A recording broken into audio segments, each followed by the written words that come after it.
नमस्कार दोस्तों, आप सभी का मेरे चैनल पे स्वागत है। मासिक पत्रिका प्रतिलेखन संख्या 1 जो 90 की स्पीड से बोला जाएगा। ये मैटर 5 सेकंड में स्टार्ट होगा।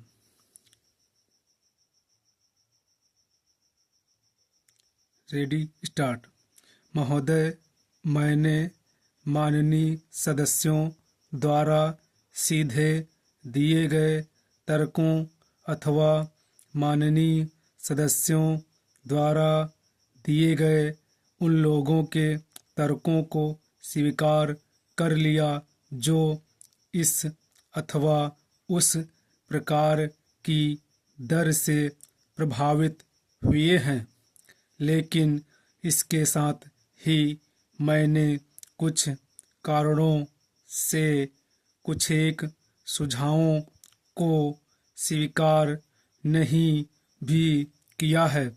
ये कारण मैंने माननीय सदस्यों तथा औद्योगिक समूहों को उस समय बता दिए थे जब वे मुझसे मिले थे। करों का प्रयोग अकुशलता को छिपाने के लिए किसी युक्ति के रूप में नहीं करना चाहिए। कुछ एक करों का प्रयोग अकुशलता पर पर्दा डालने के लिए सूटकेस के रूप में होता है।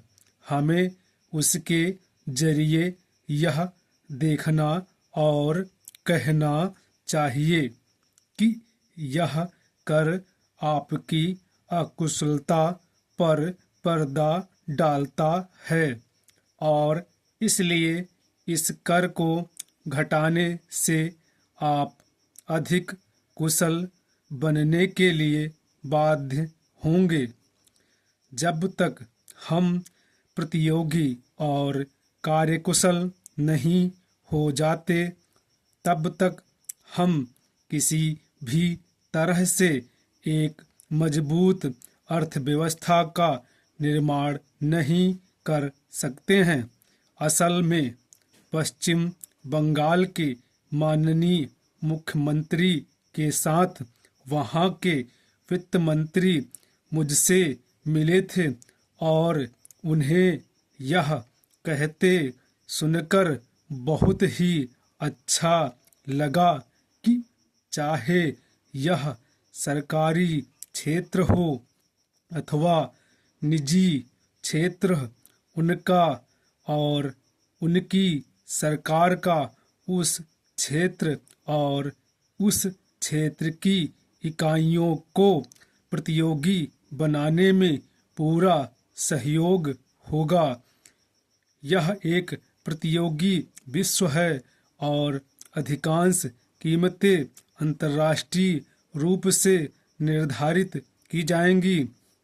हम अंतर्राष्ट्रीय कीमतों के प्रभाव से बच नहीं सकते, अतः हमारे उत्पादन एककों को मूल्यों की अंतर्राष्ट्रीय प्रवृत्ति के हिसाब से सुधार करना चाहिए। कीमतें कार्यकुशलता को बाध्यकारी बनाने का कोई अनन्य माध्यम नहीं है, अपितु ये कार्यकुशलता बढ़ाने के लिए बाध्य करने का एक लाभदायक माध्यम है।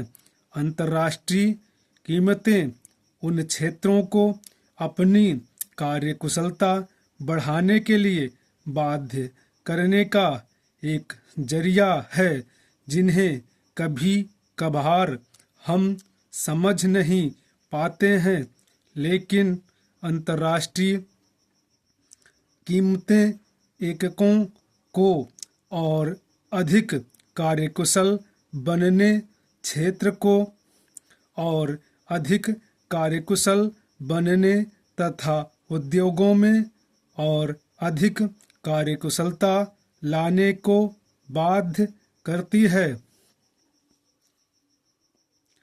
मेरे प्रिय मित्र ने रुग्णता का जिक्र किया।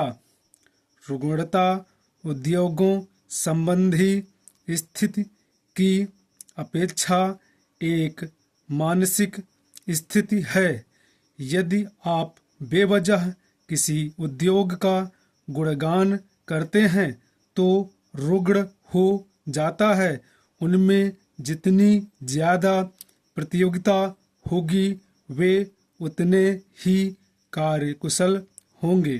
स्टॉप। यह मैटर 90 शब्द प्रति मिनट बोला गया है और इसको लिखने के बाद एक बार अवश्य पढ़ें, उसके बाद ट्रांसलेट करें।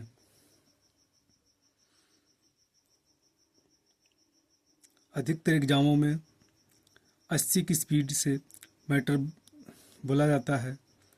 नोटिफिकेशन में देते हैं 80 की स्पीड, लेकिन 80, 85, 90 तक खींचते हैं। इसलिए 90 से कम की प्रैक्टिस करनी ही नहीं चाहिए एग्ज़ाम के लिए। 90 से 100, 90 से 100 तक प्रैक्टिस करनी चाहिए, चाहे इलाहाबाद हाई कोर्ट हो या एसएससी स्टेनोग्राफर हो, कोई भी स्टेनोग्राफर एग्ज़ाम हो। 90 से 100 के बीच में प्रैक्टिस करनी चाहिए, क्योंकि वहाँ मैटर 80, 85, 90 तक खींचते हैं। ओके।